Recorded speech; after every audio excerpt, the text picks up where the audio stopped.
I used to go, unapata nimeenda job, nikitoka job jioni usiku naenda kudance kwa club. In different clubs, I'll go like in a night, I'll go like in three clubs just to make 500 shillings extra. Just to make sure that I come back home and provide for my small sister. I had to be that strong person just because to make sure that pia isim affect. My mother passed away also. So ikakuwa now I'm left all alone with the small sister and sayo alikuwa anaingia class 6. So cancer ilikuwa cancer ya wapi? Ya nini nitwangaje? Kizazi. Ya kizazi. Okay. Yes.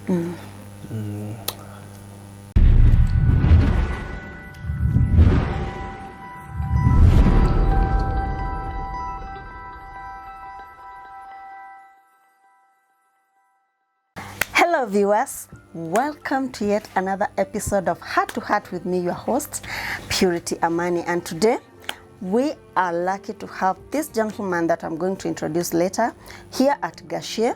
And before I introduce him to you guys, let me tell you something. In this life, lots and lots of challenges do happen just because they are supposed to make us strong, they're supposed to make us focus, and they're supposed to make us like kufunguka akili. So be there, take a cup of tea, take a cup of water, take a pen and a book as we are going to listen to this wonderful story of this handsome man here that I'm going to introduce. So without much further ado, our visitor, karibu sana. Thank you for having me. Thank you for welcoming us too. Yes. So I would love you to introduce yourself to our viewers and also tell us where you called us here. Uwanjani wako. Asante. Ladies and gentlemen, my names are Henry Mwangemi. I am a husband, a father, and a big brother. And yeah, that's it. Okay. So I'm not going to ask you questions. Okay. What I'll do, I'll leave the floor to you so that you can give us your story. Since wakati ulijijua, you can use both languages, either Swahili or English, and hata Sheng, whichever that you are comfortable with. So you take us through your story. Hadi pale utasikia hapa sasa nime exhaust kila kitu. Yeah, so I won't interrupt you. So uwanjani wako. Yeah. Well, it started way back while I was still in primary. Yeah? Okay. That's when I lost my father. And I was still young. I was still, I think I was in class 7. And my sister was just, she was 6 months older. So she was still young. And yes, we were left with our mother, and she was very strong.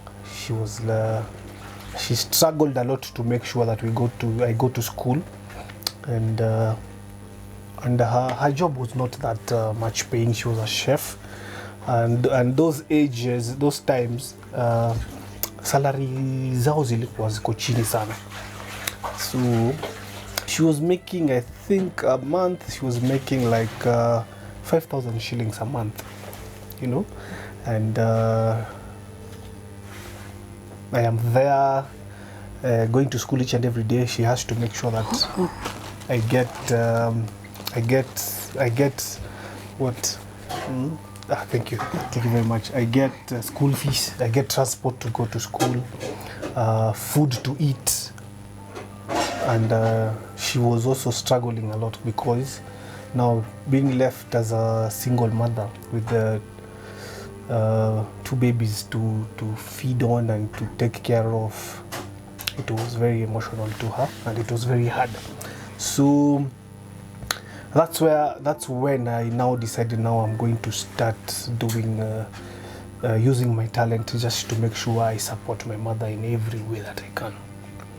So, and I nilikaa chini nikajiuliza, what am I good with? What am I good in at those times? So I was going to school, yes, but now I discovered that I love music a lot. and I used to dance. So I decided now I'm going to do this dancing professionally, and to make sure that I get something that will assist my mother to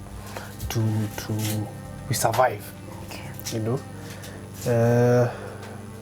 haikuwa rahisi. You know, now you have to start training, you have to go to school, mix school and also train. It used to be harder. So tukavumilia tu, lakini now I cleared the primary, I went to high school. Luckily, the high school that I went to, that was Parklands Boys. They had this talent search and stuff.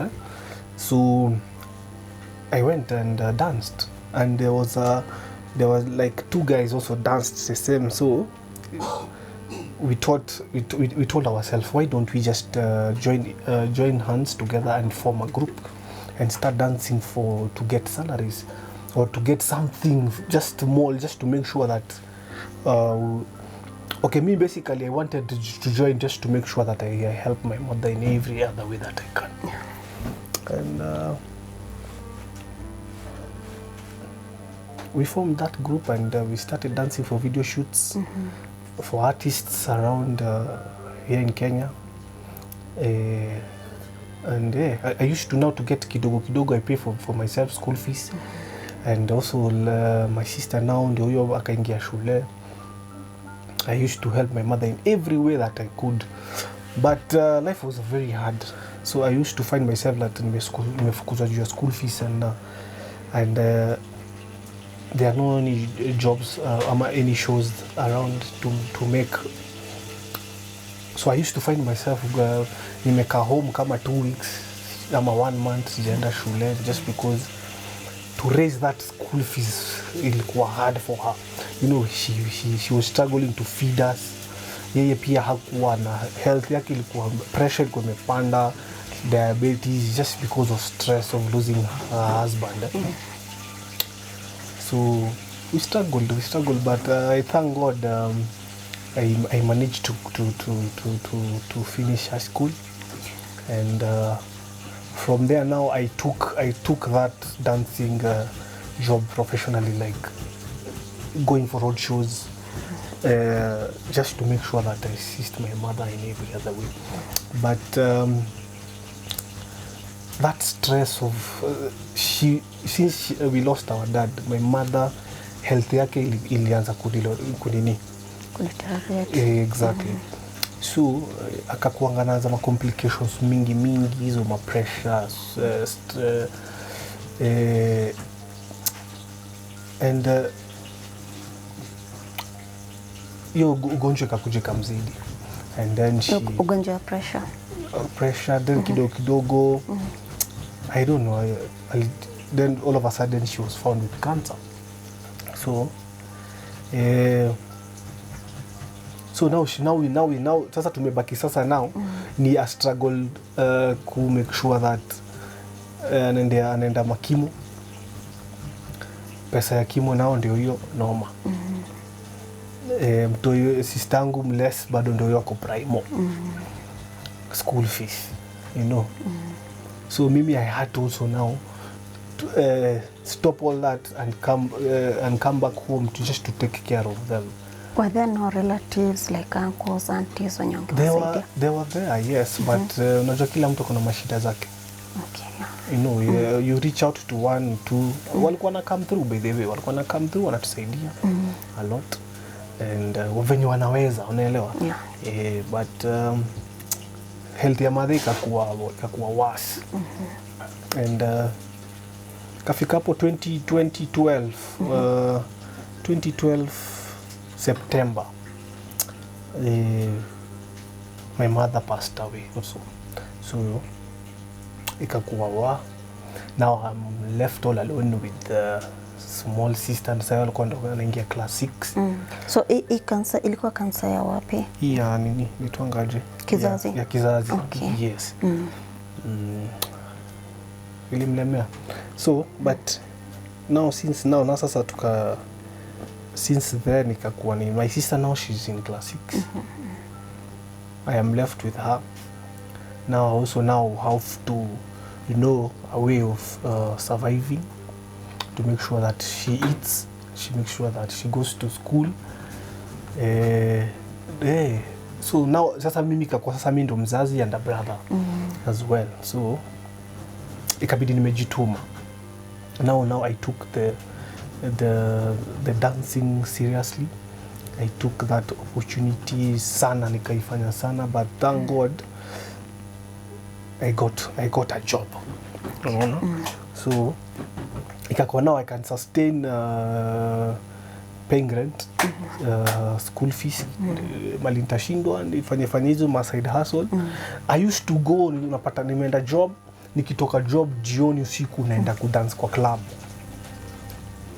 In different clubs, I'll go like in a night, I'll go like in three clubs just to make 500 shillings extra, just to make sure that I come back home and provide for my small sister. I had to be that strong person just because to make sure that PIA is in effect.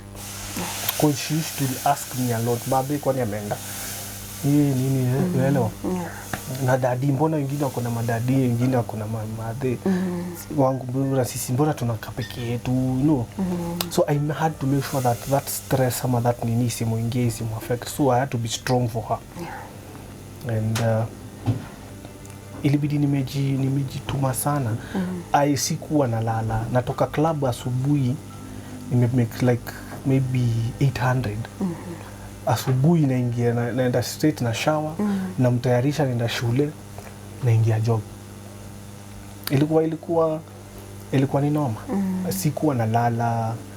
Juu nalala naona sasa if I sleep, where will I get even that 500 shillings that to make sure that kesho atakosa fare, atakosa nini ya kubeba shule. Naanza kuniambia bro, classmates wangu wanakula fiti. Mbona mimi niko hivi? So I had to struggle just to make sure that I don't hear her complaining. Unaelewa? So I thank God also because alikuwa pia yeye anani understand. Akakuwa ananivumilia, nikimwambia hii hakuna, anaelewa. And we struggled through her education. Ilikuwa ndio the hardest thing. Then nikakuja now to know that we need to respect and love our parents. So kama uko hapo nje na unajua uko na mzazi wako na they are still alive, you need to appreciate them. They went through a lot just to make sure we go through school. That's when I knew that yenyewe kulea si mchezo. Being there now, sasa mimi ndio mzazi, and I'm still young. I've not even enjoyed my youth. Ama sija explore anything, So ikabidi ni struggle, but I thank God my relatives wangu kadhaa wali come through, makuzo walikuwa wananishikilia mkono, unaelewa. Wanani support, they were always there with me through that. There's also this auntie that took that responsibility. Alikuja toka niambia niaje, nimeona umestruggle sana na mtoto. The only thing now I can do is maybe assist you in paying her school fees. And I thank God for her because ali come through big time sana. Akanitolea hiyo mzigo kwanza ya school fees. So mimi nilikuwa tu na struggle sasa ni food, rent na hizo vitu ndogo za uniforms, nini. And to make sure that I teach her the roles of a good lady, and to make sure good that morals, she exactly good morals, ndio asiende huko nje get apate wanaume wa take advantage of her. Because now I had to mimi mwenyewe now sasa ilibidi maze sasa hapo ni kujiambia now, okay, what am I supposed to do as a brother, as a parent, or and na kunini msichana that I never used to, ilikuwa ni noma sana kwa sababu unajua this is a lady ameanza kuflow monthly nini. I don't know what am I supposed to do, you know. Nakumbuka siku moja alianza usiku tu, I don't know that anafaa kudu nini. Sasa mimi I thought she got sick, akaanza kubleed. Sasa mimi namkimbiza OC naambiwa ai, acha wasiwasi, hii ni normal, amefika hiyo age ya kuanza kureceive. Exactly. So you know, like so such things as a brother ilinifanya mazee nikakuwa hard. So hata siku hizi now I don't even fear anything, kwa sababu now losing both of my parents and now being I was still young, and now I have now the responsibility of being a dad and just being a parent to my sister ilikuwa challenging sana. And people wanapitia huko nje ni venye tu, yani you might see them and then you think maisha tu imekuwa smooth. But I thank God that we are alive until now. And I believe our parents are still watching over us wherever they are. And that's why we are still standing strong. Okay. So, Mwangemi, is it okay if I call you that? It's Mwangemi? Fine. It's fine. How has losing your parents, both of them, how has it affected you? Big time. It has affected me. Okay, negatively. Let's start with negatively. Negatively, it's unajua mzazi ndio we follow our parents footsteps. Somehow we see what ndo natuelekeza, this is bad, this is good, and this is you should not do this. Unaelewa? So it affect sana kwa sababu I used to love my parents a lot first. Ilikuwa my heart was in pain through since unajua sijakuwa na that joy of any other young man or any other young lady outside there that anaweza kuwa na, like when fully uko na parents zako fully, you know, there is that joy when you kuna place unaweza sema you are going back home to visit your parents, to see, there is that joy that puts, unajua. So I lacked that, unaona, sikuwa na home that I can call a home. Unaelewa? So it affected me a lot. I had to now also go rent a house and make sure that house, I will make that house a home for my sister, not even for myself, for my sister. When she goes to school akirudi, hata fikiria ati hatuna maparo. Unaelewa? So it affected me a lot. Okay, so just to take you back, nini nilifanya your father? Was it an accident, ailment? No, just Ali come to away from home, Ushago. So I think the changing of environment ilim affect, because alikuwa amekaa sana kabla hajarudi kwao. So when he came back, he started now complaining headaches, na akakuwa na fever ingine noma sana. So I remember that night nikakimbilia kumnunulia Panadol. Kukam naambiwa babako amelala, wewe acha tu akiamka taku. So si sawa, sisi wote tukaingia. It was at night, si wote so tukaenda kulala. So in the morning my mama akijaribu kumamsha hamki. So ikakuwa ni like akaniita, akaniambia hebu enda amsha babako tuone anakwaje, you know. So it's I remember I was the one who was calling him trying kumuinua, he never responded. So I think the headache is the one that took his life. And okay, let's talk about your sister kidogo. How was this losing the parents at a young age and growing up without a mother and a father? How has it affected her? It affected her so sana, kwa sababu unajua yeye ndo bado si still young. Yeye ndo alikuwa mtoi. Kwanza hata hajawahi ona babake, because she was still a baby, 6 months. Unaelewa hapo, hezi elewa ati ndo mzazi wangu, unaelewa.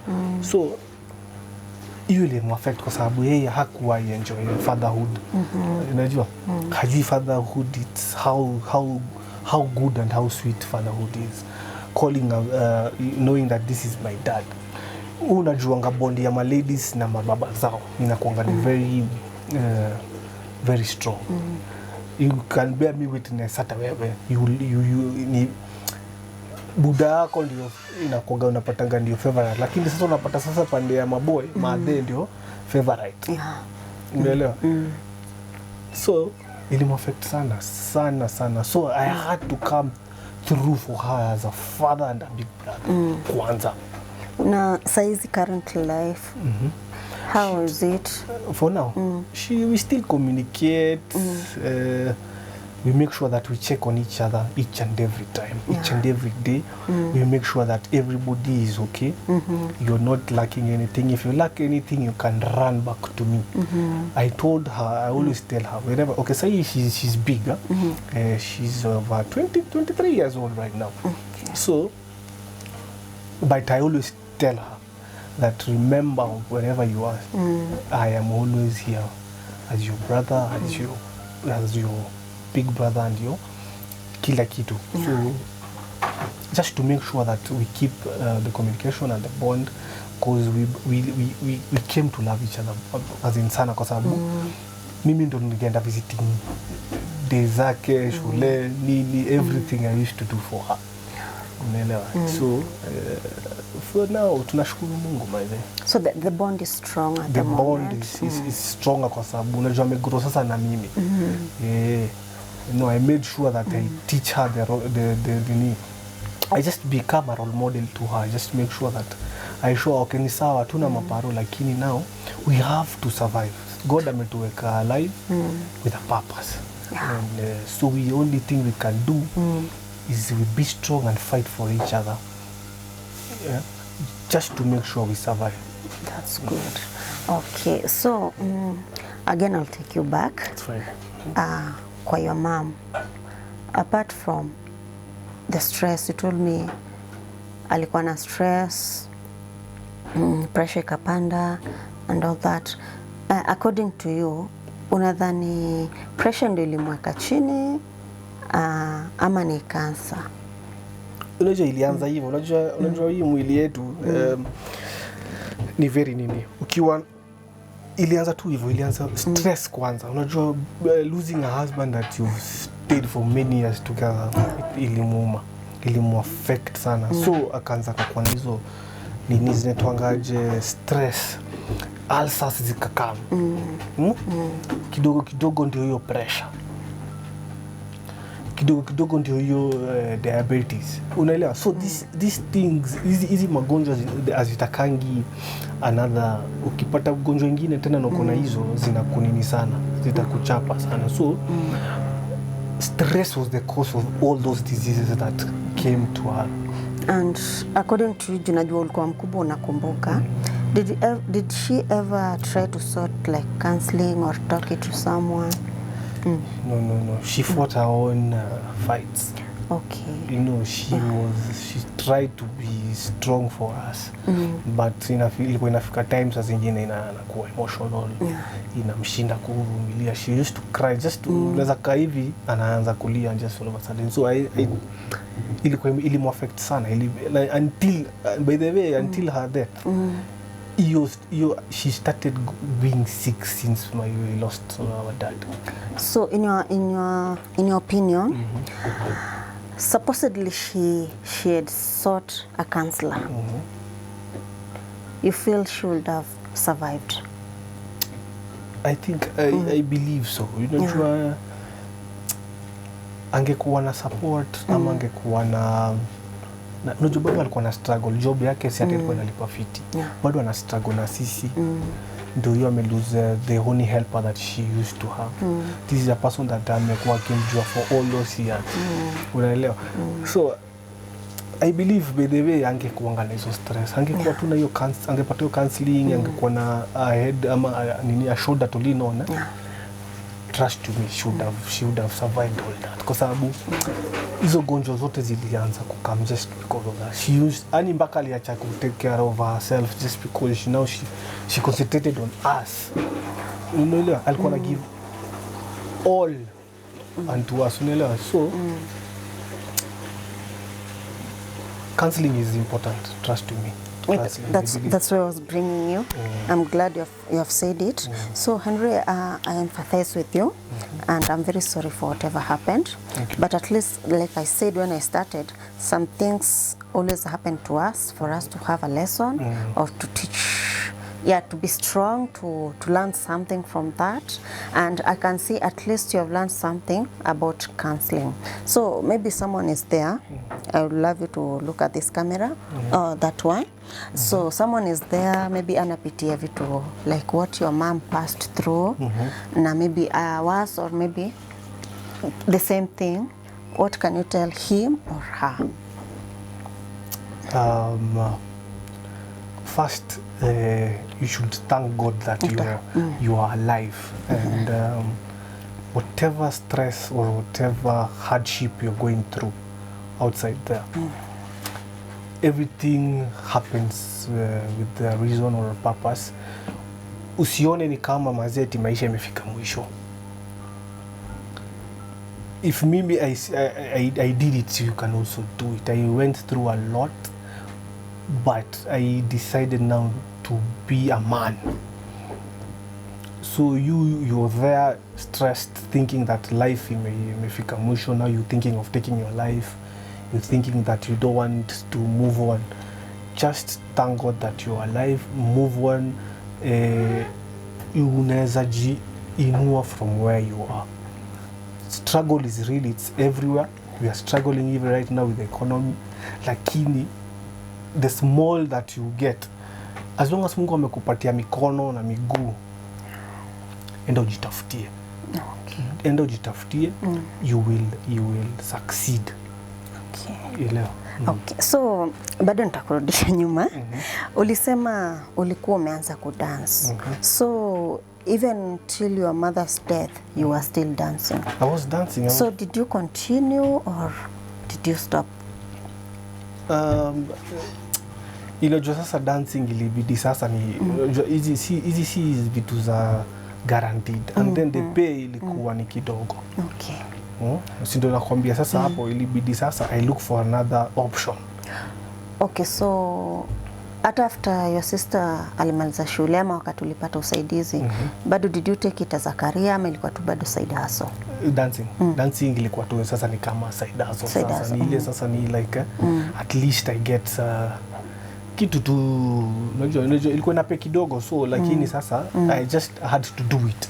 I had to do it just to make sure hii kidogo yenye napata pande hii na nikiunganisha na hii we at a place, you know. So that means that also talent zinalipa. They are so important. Very important. Kama unajua uko na talanta yoyote, go for it. Parents should encourage their children to and mentor them into na talanta zao. Wasiwanyime, because in future, trust to me, itawasaidia. Okay. Because mimi dancing pia ilisaidia in very big way of kushughulikia my sister. Okay. And have you ever thought of doing something like cancer awareness or something like that? Because maybe if you had money by then, maybe you would have helped your mother in a way. It's ring in my mind, yes. Like even sasa I was like, the only thing I was scared is for my sister.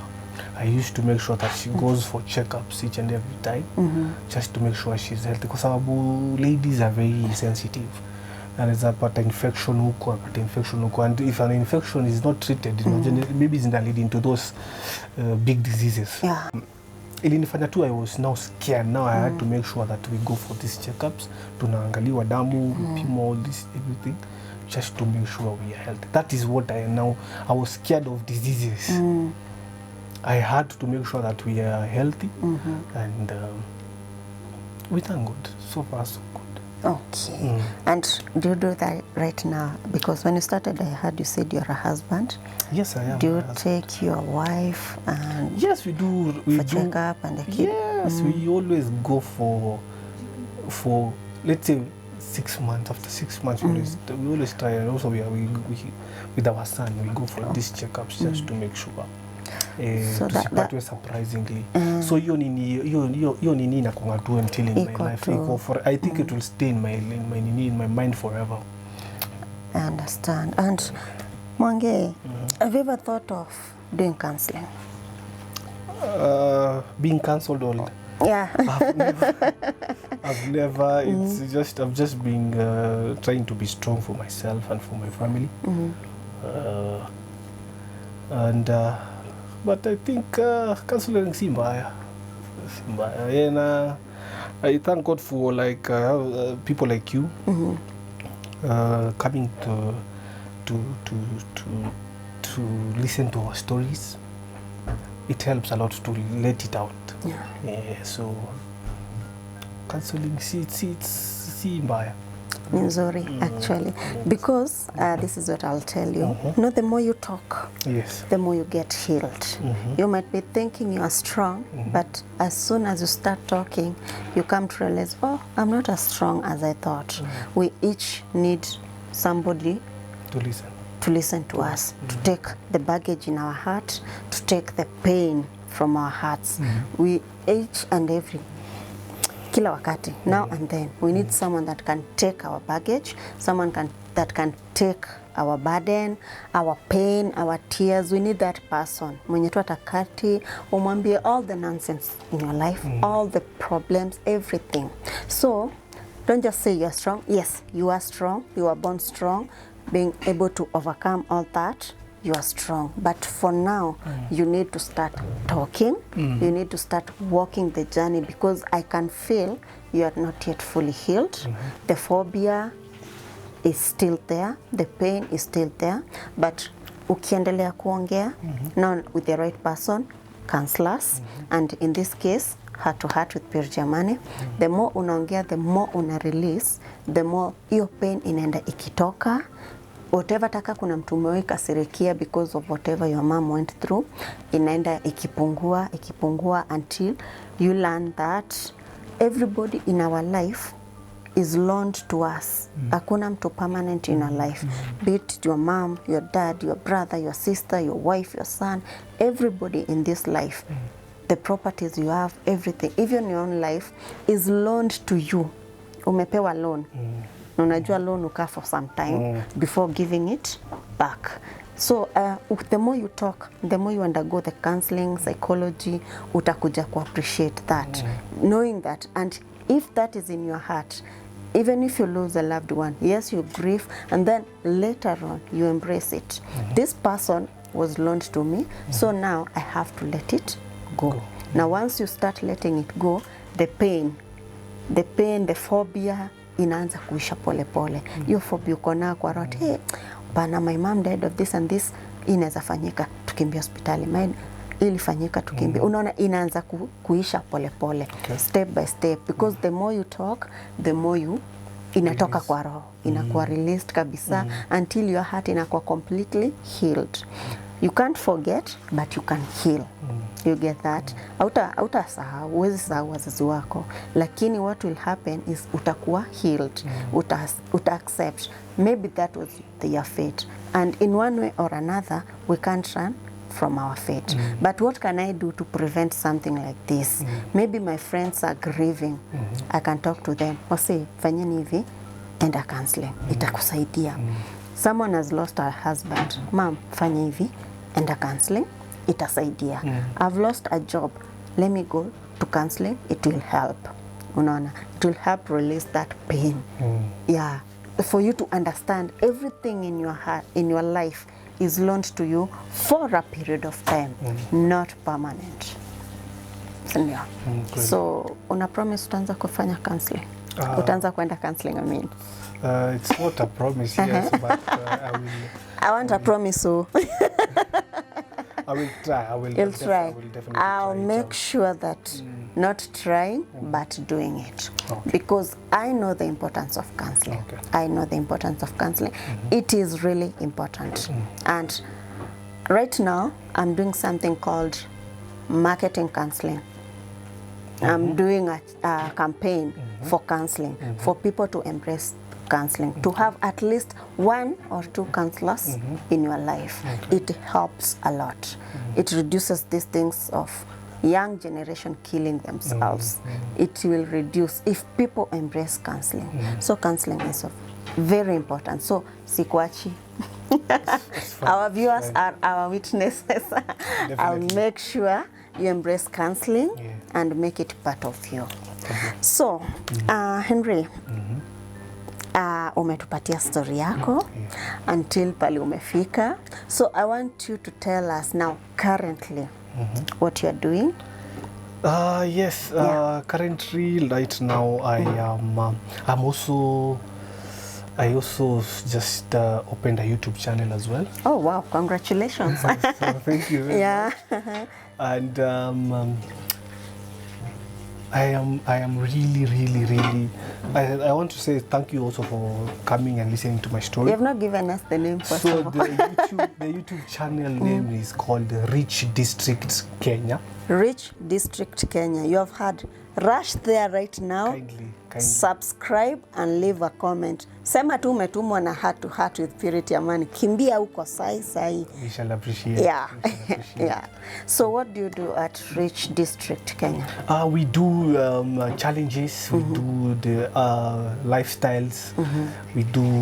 We also interact with people outside their businesses. Okay. They tell us on how they started their businesses and now where it has reached. You've heard. So if you have a big, small businesses, Exactly. you look for him. Sorry, he will be giving out his number. So unaweza mpigia umwambie Mwangemi, niko na ka business hapa, ningetaka unifanyie nini ka interview kidogo.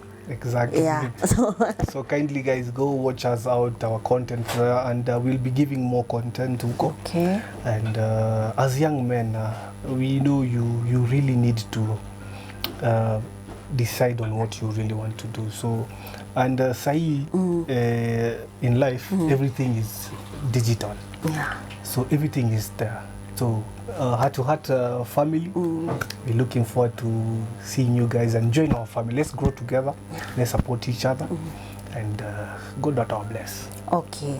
Apart from Rich District Kenya, are you still dancing or is there anything else you do?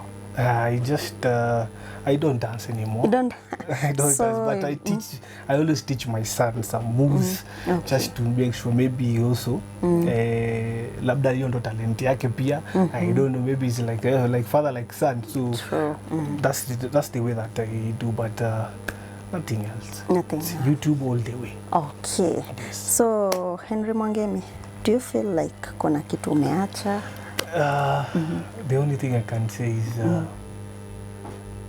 thank you very much guys, and tupatane maze pale Rich District Kenya, and we support each other. The only thing we can do is support each other as young men and females, unajua. And tukisupportiana hivi we shall all live to tell a story. Okay. So nothing else. Okay, so thank you so much. We really appreciate, and we know that our people are generous, so najua wataflock huko. And before I forget, I had promised them that utawapatia number. So yeah, kindly wapatie number so that if someone anataka kuongea kuhusu business yake or all those zenye umesema challenges and all that, they can call you. Yeah, my number is 0729 27 42 97. Rudia. 0729 27 42 97. Okay. Yes. So Henry Mwangemi, hatuna cha ziada. We just want to say thank you so much. So thank you and for having me. if you ever need to talk to us, you have our number. Call us anytime. Definitely. And we'll be there listening to you. Thank you. Because that is our work. Thank you. Okay. Our viewers, That was Henry Mwangemi all the way from Gashie, and I hope you have learned one or two things. Kindly go to his channel, that is Rich District Kenya. Support him, call him. You can do those challenges that they do there. Let's help him grow, because you have heard his story, and in this life we all need each other. Supposedly you are there, you have that itching story, you have that itching past that is hurting you currently, and you have no one else to talk to. We want to say we are here for you. What are you waiting for? Take that phone, call us on our numbers, email us at hearttoheartwithpurityamani@gmail.com, WhatsApp us, SMS us, or you can also inbox us on our page, that is Heart to Heart with Purity Amani, and we will be there listening to you and working with you in this journey.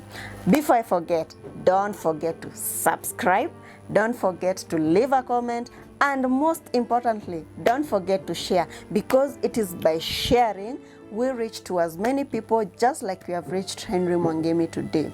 So I have no other words but to thank you so much. So till we meet next time, bye bye.